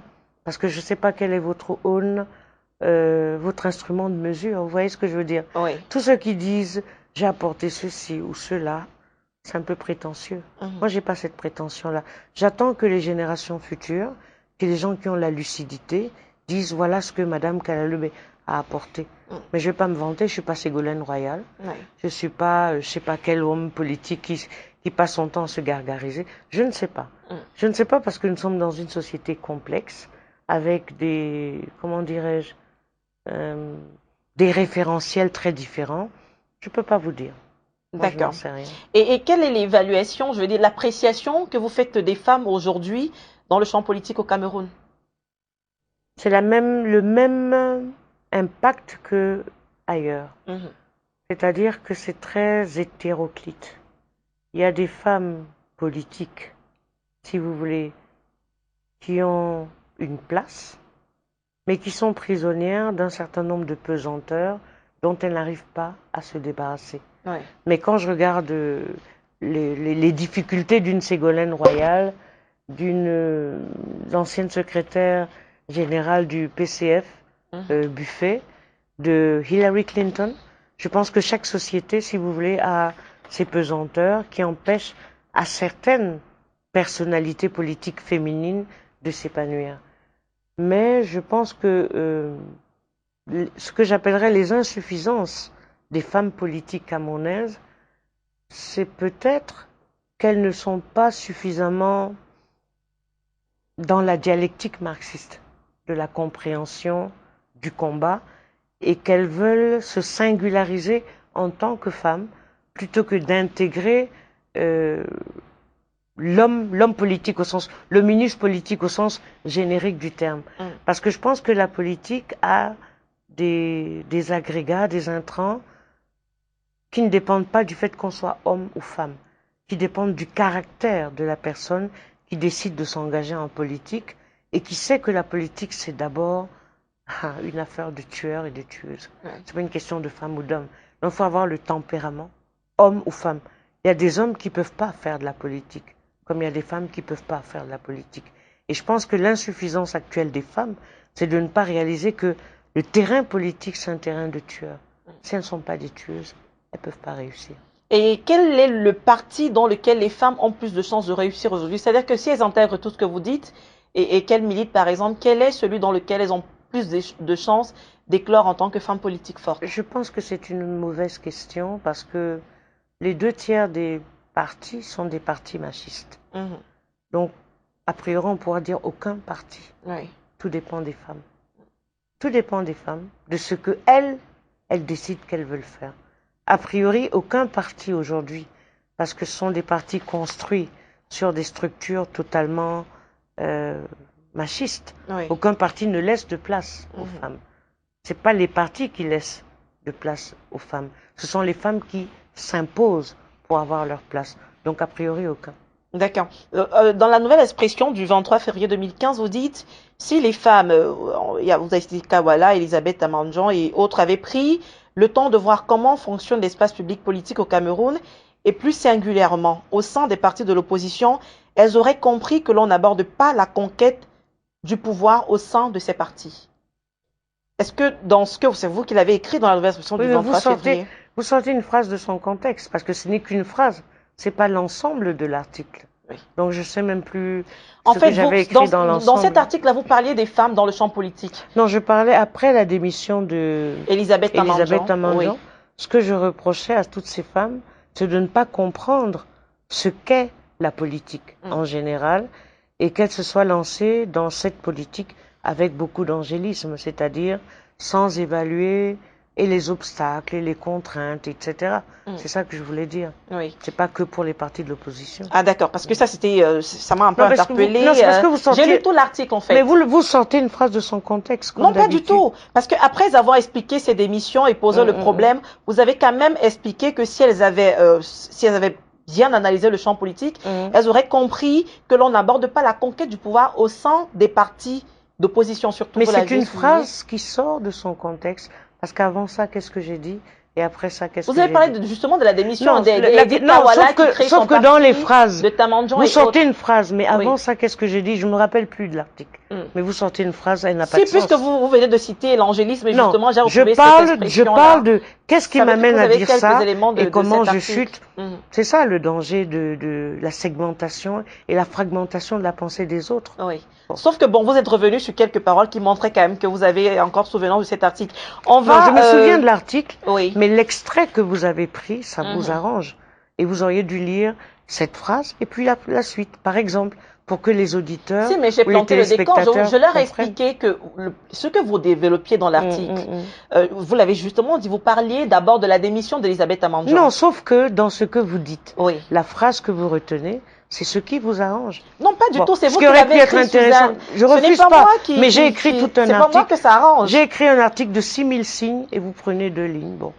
Oui, vous parlez de leurs difficultés. Vous avez dit que c'était un peu plus difficile dans les partis d'opposition. Mais vous n'avez pas explicité. Vous n'avez pas parlé du RDPC aussi, sinon je l'aurais mentionné. Donc mais j'ai pas l'expérience du RDPC. Oui. Si j'avais l'expérience du RDPC, je l'aurais parlé.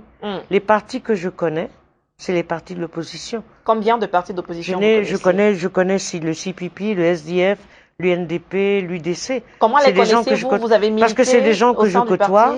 C'est des gens que je côtoie, avec lesquels j'ai pu travailler. Et vous ne côtoyez pas de gens de RDPC? Mais je les côtoie pas de la même façon, du tout. Différemment.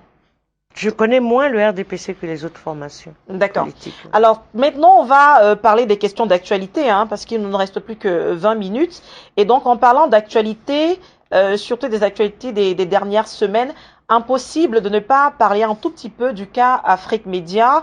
Les scellés ont donc été apposés. Où en êtes-vous aujourd'hui dans la gestion du cas Afrique Média? Bon, alors, officiellement, ils ont fermé. Il y a des télédistributeurs qui continuent à les distribuer, mais leur agitation n'est plus la même. Et nous allons rencontrer les télédistributeurs le 29 septembre pour discuter avec eux. Donc le CNC fait une tournée pour discuter avec les télédistributeurs pour dire qu'ils ne sont pas en dehors de la régulation ou de la légalité et leur expliquer les raisons pour lesquelles on peut suspendre telle ou telle chaîne. Ensuite, notre objectif, c'est que, bon, une fois la sanction consommée, on va rencontrer les dirigeants d'Afrique Média pour leur dire encore notre manière de voir l'équilibre de l'information. On ne voulait pas chercher l'affrontement. C'est ce qu'ils ont cherché. C'est ce qui a arrangé le SNJC parce que vous aimez ça. Mais on voulait juste trouver un terrain d'intelligence pour qu'on avance. D'accord.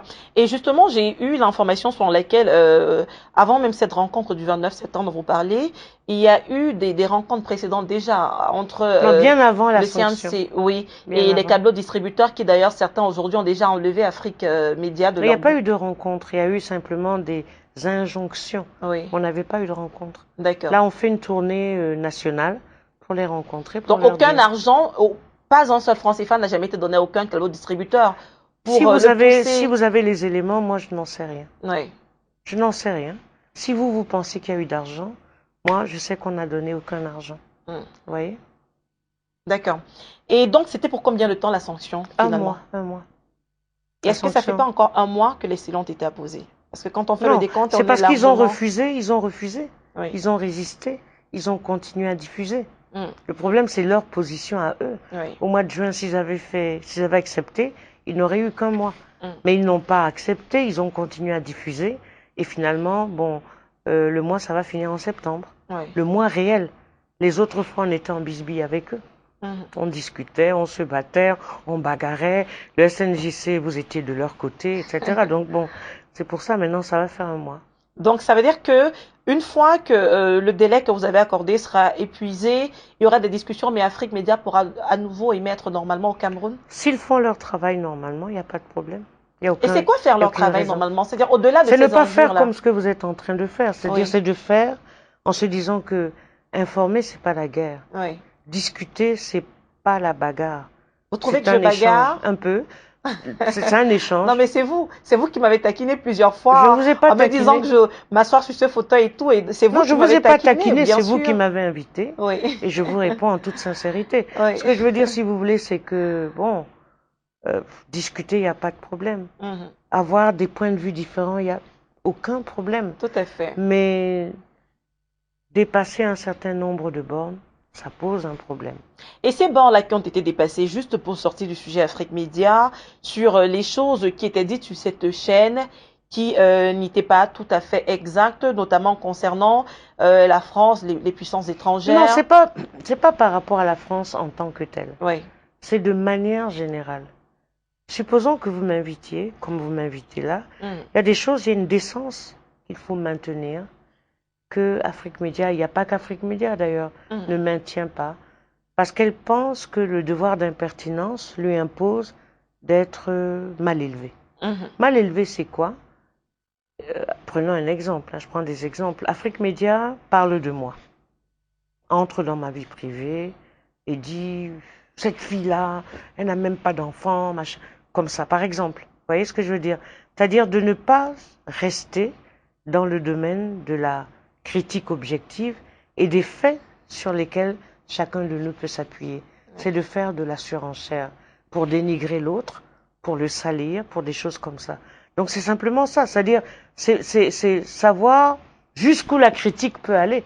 Et ils ont beaucoup insulté les membres du CNC. Est-ce que ça n'a pas un peu joué à la défaveur? Non, c'était avant. Est-ce que ça n'a pas été passionné après la sanction? La sanction est venue avant. Ils ne nous ont insultés que quand nous les avons sanctionnés. Donc avant, ils ne nous avaient pas insultés.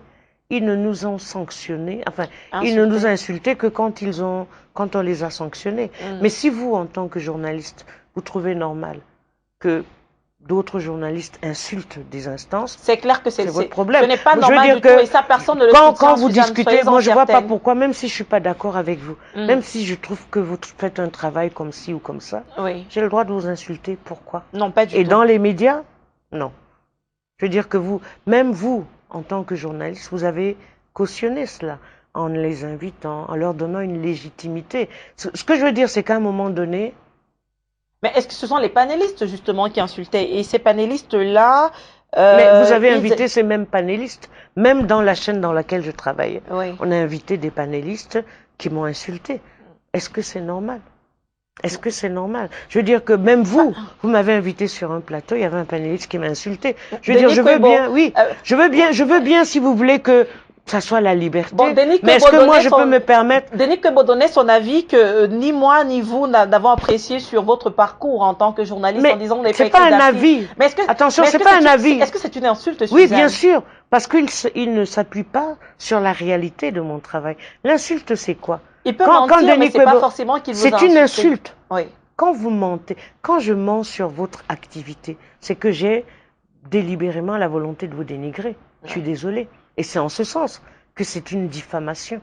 Voilà, diffamation, oui, je suis d'accord, mais pas insulte. Diffamation, c'est une insulte, je suis désolée. Quand on pas dit... forcément. Si, c'est ce que ça veut dire, la diffamation. La diffamation c'est dire des mensonges, la diffamation. Non, la diffamation est fondamentalement. Une insulte. Mentir sur quelqu'un, c'est diffamer sur lui. C'est dire des choses fausses sur la personne. Mais c'est une insulte. Quand vous dites de quelqu'un qu'il est c'est considéré comme une insulte. C'est une insulte, oui, au sens juridique du terme. C'est ce que ça veut dire. Donc quand vous invitez des gens comme ça, vous voulez que nous, on dise quoi? Que c'est du professionnalisme, c'est la liberté d'expression? D'accord. Alors, on va dire quelques mots maintenant sur le RDPC et justement l'opposition. Vous le disiez tout à l'heure, puisqu'aujourd'hui il y a des rumeurs qui courent sur un remaniement ministériel et surtout des guerres au sein du RDPC. On a vu beaucoup de membres du gouvernement qui se livrent des guerres par médias interposés. Et donc, il y a de plus en plus de personnes qui affichent cette théorie dans RDPC qui est en train finalement de se mourir de lui-même. La première question que j'ai envie de poser sur le RDPC, c'est est-ce que vous partagez ce sentiment sur lequel le RDPC est en fin de règne? Je n'en sais rien parce que quand on annonce le chant du cygne, c'est toujours compliqué. Oui. Si vous voulez, il y a... Je pourrais dire que de façon automatique, on peut considérer qu'un parti comme le RDPC, après toutes ces années, peut être essoufflé. Mais je pense que c'est toutes les formations politiques camerounaises qui sont essoufflées, qui ont du mal à se régénérer, qui ont du mal à trouver des appuis sur lesquels elles peuvent reconstruire le politique. Et pourquoi je dis ça?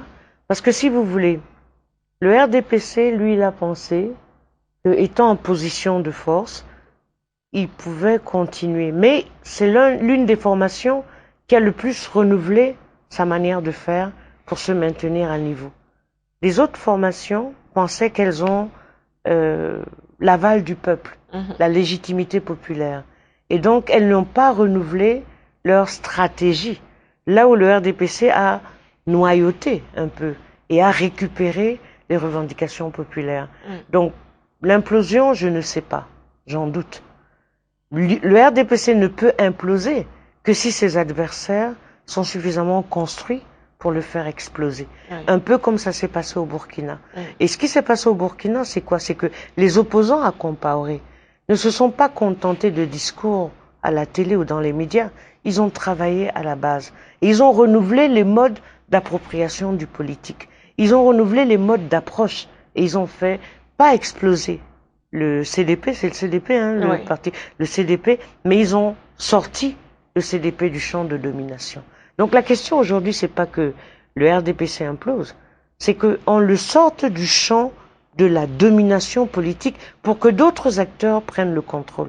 C'est ça qui est le plus important. Et est-ce que c'est possible maintenant? Ça dépend des acteurs. Moi, je peux pas vous dire. Je suis pas dans un parti politique aujourd'hui. Et je ne sais pas comment ces partis travaillent. Je ne peux pas faire de la prospective politique. Enfin, je lis pas dans les marques de café. C'est toujours possible si les gens développent des stratégies adéquates. Qu'est-ce qu'il faut, par exemple, les éléments qu'il faut aujourd'hui mettre sur pied absolument? Pourquoi je suis la solution. Non, vous avez un diplôme en sciences politiques. Mais le fait d'avoir un diplôme en sciences politiques. Ça veut dire que vous comprenez quand même la chose politique, Suzanne Kalalobé. Attention. Vos questions, excusez-moi de le dire, sont un peu simplistes. Le fait que j'ai un diplôme en sciences politiques ne fait pas de moi un expert. Ça ne fait pas de moi non plus celle qui a toutes les solutions ou celle qui a toutes les réponses. Faites attention. Oui, pas celle qui a toutes les réponses, Suzanne. Mais comment savoir celle que vous n'avez pas si on ne vous pose pas la question? Non, ce que je veux vous dire, c'est que les questions peuvent ne pas être bonnes. C'est-à-dire, ne croyez pas que tout le monde est capable de répondre à des questions et que les questions sont forcément pertinentes. Parce que pour ce genre de questions, qu'est-ce qu'il faut pour que? Ça demande quand même un peu d'humilité. Ça demande un peu de recul. Je peux donner des réponses, genre pour faire ma propagande. Mais je pense que si vous voulez, là où je suis, j'ai du mal. J'ai du mal parce que je trouve la situation politique à mon aise complexe. Elle est complexe et les acteurs politiques me semblent être en gestation. Je ne veux pas les condamner parce qu'ils m'ont reproché de les avoir trop condamnés d'avance. Je ne veux pas leur dire qu'ils sont pas capables parce que je pense qu'il y a, comment on appelle ça, une espèce d'émulsion qui s'opère dans notre société et que peut-être dans 2, 3 ans, les choses ne vont pas se passer comme on le croit. Donc j'ai pas de réponse définitive. C'est toujours possible, parce que je suis optimiste, mais je ne sais pas dans quel délai. D'accord. Et justement, maintenant, en parlant de l'opposition, vous avez dit qu'ils n'ont pas renouvelé leur discours pendant longtemps. Ni leur discours, ni leur stratégie, ni leurs approches. Oui. Et aujourd'hui, justement, qu'est-ce que l'opposition peut faire pour se sortir encore de cette torpeur? Vous me demandez d'être donneuse de leçons. Non, pas donneuse alors de leçons. Alors que dans votre poste, vous avez dit que Suzanne Kalalobé, elle passe son temps à donner des leçons, elle est même arrogante. Non, j'ai jamais dit ça. J'ai jamais dit ça dans mon poste. J'ai lu ça, qu'elle est même arrogante ou je sais pas quoi. J'ai dit, elle est d'une sincérité qui peut, pour certains, friser souvent l'arrogance. Mais c'est un peu dangereux. Ce n'est pas la même chose. C'est un peu dangereux de dire des choses comme ça sur une personne.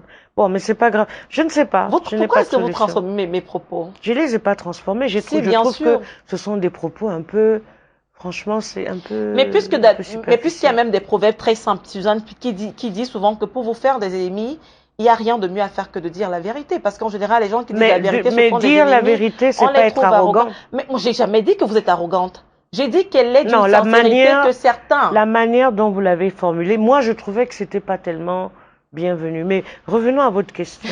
Bon, d'accord. On va revenir à notre question pour ne pas faire un tout petit peu dans la diversion. Je sais que vous m'attaquez. Ça vous permet de me déstabiliser un tout petit peu. Mais je ne vous attaque pas. Nous sommes dans une émission. Attendez. Sauf que vous êtes sorti d'abord pour aller critiquer mon poste alors que vous auriez pu me dire ça avant, par exemple. Nous sommes dans une émission au cours de laquelle vous êtes sincère et vous me posez toutes les questions que vous voulez. Ça veut dire que moi aussi, je dis tout ce que je veux. En toute sincérité. Et à aucun moment, je n'ai considéré que vos questions étaient déplacées, j'y réponds. Si vous m'avez dit Non, certaines attends, questions j'ai pas dit qu'elles étaient déplacées. Et Non. que une journaliste comme moi aurait, Non, je n'ai pas dit. pu Mais attendez, juger attendez. Je n'ai pas du dit qu'elles contexte étaient. avant de poser des Je n'ai questions pas dit sur qu'elles votre étaient parcours politique. déplacées. Si vous l'avez dit, Non, Suzanne. pas déplacées. Je dis simplement que, puisqu'on discute avec sincérité, Oui. que vous n'avez pas peur de me poser toutes les questions, moi je vous réponds avec sincérité. Vous me parlez de ma vie, de tout. Donc moi aussi je vous réponds. Je pense que c'est même bien, parce qu'on est sincère l'une comme l'autre. Oui, ça pour l'être, on l'est. Alors justement, pour revenir un peu sur les partis d'opposition, c'est vrai que ça vous embête, mais je sais que vous avez de bonnes analyses. Ça ne m'embête pas, c'est que je trouve pas ça très utile. Oui. C'est-à-dire que je trouve qu'il y a des contextes pour lesquels il y a des choses qu'on n'est pas obligé de dire. Oui. Donc parce ça que veut je dire vois pas à quoi ça sert, honnêtement. Bon, d'accord, ça sert peut-être à rien, mais comme c'est une question, je vous en prie, ça je vous en supplie. Est-ce que vous pourriez me dire ce qui, d'après vous, pourrait permettre aujourd'hui à l'opposition de redorer un tout petit peu son blason en termes, parce qu'en même temps vous êtes communicatrice. Je suis pas communicatrice d'un parti de l'opposition. Je sais, mais vous êtes toutes les fois où j'ai essayé de jouer la communicatrice, ils m'ont chassé. Parce que vous savez que les partis de l'opposition ou même les PDG n'aiment pas la sincérité des communicateurs. Non, je pense que tous les partis de l'opposition ne se valent pas. Et je n'aimerais pas conseiller tous ces partis-là. Ceux qui m'intéressent, c'est ceux qui seraient, je dirais, dans la mouvance des idées de gauche, c'est-à-dire qui penseront qu'il faut proposer une véritable alternative aux Camerounais qui n'est pas réductible au Biya must go, mais qui touche à l'ensemble des questions fondamentales qui, comment dirais-je, qui paralysent la société camerounaise.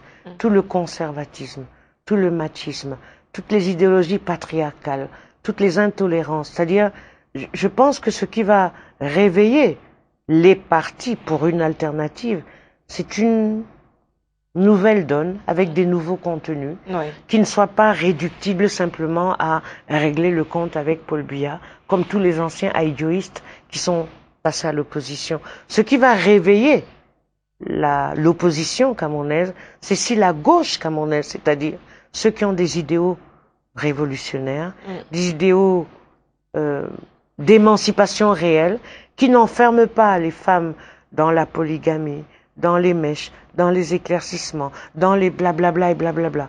C'est tout ça. C'est-à-dire c'est des nouvelles valeurs d'égalité. Si cette opposition prônait ces valeurs d'émancipation réelle, alors elle serait capable de battre Biya. Parce qu'aujourd'hui, s'ils ont du mal, c'est que l'UNDP, le SDF, l'UDC, tout ça c'est les anciens aïdioïstes. C'est pas des gens de gauche, ce sont pas des progressistes. Ce sont des gens qui, dans le fond, quand vous discutez avec eux, comment on appelle ça, soutiennent l'ordre féodal des choses. Ils vont dire, oh, vraiment, on est contre les homosexuels, on est contre les femmes émancipées, on est contre... Ce sont des gens qui n'acceptent pas l'émancipation de la culture africaine. Je pense que ce qui va changer l'opposition, c'est qu'elle s'imprègne de l'identité africaine contemporaine, c'est qu'elle accepte que nous sommes un continent, une civilisation, c'est qu'elle soit pas complexée, c'est qu'elle passe pas son temps à demander comment vous appelez ça, l'extrême onction de la communauté internationale, c'est qu'elle prenne sur elle de réveiller notre société avec de nouvelles valeurs. C'est ça qui pourrait les réveiller. Ce n'est pas rester dans, la communauté internationale, elle dit que il fallait pas qu'on fasse un deuxième mandat. C'est ça. C'est-à-dire, ce qui nous pèse aujourd'hui, c'est qu'on n'a pas notre discours de nous, Africains, contemporains du XXIe siècle. On n'a pas fait comme la Chine en disant, voilà, ça, on n'en veut pas. On n'en veut plus. Ce qui va réveiller notre opposition, c'est qu'elle refuse l'onction tutélaire de la communauté internationale. Parce que cette communauté internationale a montré que dans le fond, les droits de l'homme, elle s'en fout. L'émancipation des peuples, elle s'en fout. L'émancipation de notre continent, elle s'en fout. Et que nous ne sommes qu'un petit jalon qu'elle traîne. Ce qui va réveiller l'opposition, c'est qu'elle ose regarder sa société en face avec ses nouveautés. Par exemple, des homosexuels qui ont envie de vivre libre, des femmes qui ont envie de vivre libre, et qu'elle arrête de croire que toutes ces questions-là, c'est l'Occident qui nous amène. D'accord, merci. Voilà, alors, j'ai été transportée carrément dans l'univers de vos idées politiques et je ne peux pas mettre un terme à cette émission avant de vous poser la question de savoir pourquoi n'êtes-vous plus militante d'un parti aujourd'hui? On m'a chassée. Oui, dans celui-là, mais il y en a d'autres Il y a aucun qui auraient besoin de votre intellect et de non, il n'y a tout ce aucun que parti aujourd'hui qui corresponde à à ma manière de voir. Oui. Mais je pense que je suis toujours militante parce que j'ai envie de continuer à apporter à mon continent la force de mes valeurs, la force de mes convictions, parce que je crois en ce continent, j'y crois énormément, sinon je ne serais jamais rentrée. Et j'ai envie de partager, si vous voulez, tout ce en quoi je crois. Et je ne pense pas que le parti politique soit le seul lieu dans lequel je puisse exprimer mon désir de changement. Et j'ai beaucoup d'espace dans lesquels je me bats pour dire que demain, ça peut être autrement. Je travaille dans une association qui s'appelle les Amis de la Ville de Douala, où nous nous battons pour le cosmopolitisme, pour le vivre ensemble. Je travaille dans une société comme Isacam, où, sans faire de la publicité, si vous voulez, nous travaillons dans la gestion, le traitement, la collecte des déchets, mais nous faisons la valorisation et nous allons aller à la conférence des partis, conférence climatique, pour défendre notre positionnement parce que nous avons des centrales de traitement et de captage de biogaz et que nous croyons qu'aujourd'hui, les modèles de développement en Afrique ne peuvent pas s'appuyer sur les énergies fossiles. Donc je travaille sur des projets révolutionnaires qui ne sont pas toujours portés par des partis, qui j'espère peut-être un jour seront portés par des partis, mais qui constituent pour moi des rêves que je veux réaliser pour le continent. Je ne suis pas obligée d'être dans un parti pour ça. Ok, alors un dernier mot sur la culture, parce que je sais que vous aimez bien la culture. Et là, puisqu'on n'a plus de temps, je vais juste vous demander, aujourd'hui, quand on parle de culture au Cameroun, c'est quoi votre coup de cœur et puis c'est quoi votre coup de gueule sur le thème général de la culture? Non, j'ai tellement de... Mon coup de gueule, c'est l'état dans lequel se trouvent aujourd'hui les artistes. C'est-à-dire, j'ai mal au cœur quand Ebony Donald Wesley, qui est un mythe de la variété camerounaise, est obligé de jouer dans certains bruits-bruits. Mon coup de gueule, c'est de dire qu'il faut des structures, un encadrement, pour que ces mythes, comme Aladji Touré, comme Ekambi Briand, comme Beko Sadé, comme Missengo, comment il s'appelle? Juventus, Axel Mouna, comme tous ces grands, qu'ils puissent avoir des lieux, des enceintes où ils puissent jouer. Mon coup de gueule, c'est de savoir qu'aujourd'hui, à Douala, il y a un lieu qui est absolument magnifique, qui s'appelle le Palais. Il y a des bons orchestres jeunes, mais qui auraient pu héberger toute cette musique ancienne et leur donner de la place. Mon coup de gueule, c'est de dire que oui, il aurait suffi que le gouvernement, la communauté urbaine encadre Douala-Bercy pour que ça soit un vrai lieu de spectacle. Ça, c'est mon coup de gueule parce que tous ces gens ont accompagné ma jeunesse, mon enfance, et ça me fait mal de les voir traîner dans des cabarets de 4 sous. Je méprise pas ceux qui font des efforts, mais c'est choquant. C'est choquant quand vous voyez tous ceux qui ont fondé la musique camerounaise d'être obligés d'aller jouer dans des, je sais pas comment j'appelle ça, dans des bruits-bruits. Ça, c'est mon coup de gueule. Mon coup de cœur, c'est tous ces jeunes musiciens qui se battent, qui essayent de trouver des formes. Je pense à Marcy, qui est un slammer. Je pense au fils d'un de mes amis, Oumbambe, qui est un très grand slammer qui a un prix. Je pense à Leonora Miano, même si j'aime pas forcément la qualité de son écriture. Je pense à Kaïsan Doumbé, même si elle pense que j'ai toujours dit qu'elle ne savait pas chanter. Je pense à toute cette jeunesse, si vous voulez, qui ose faire des choses dans des contextes qui sont pas si simples que ça.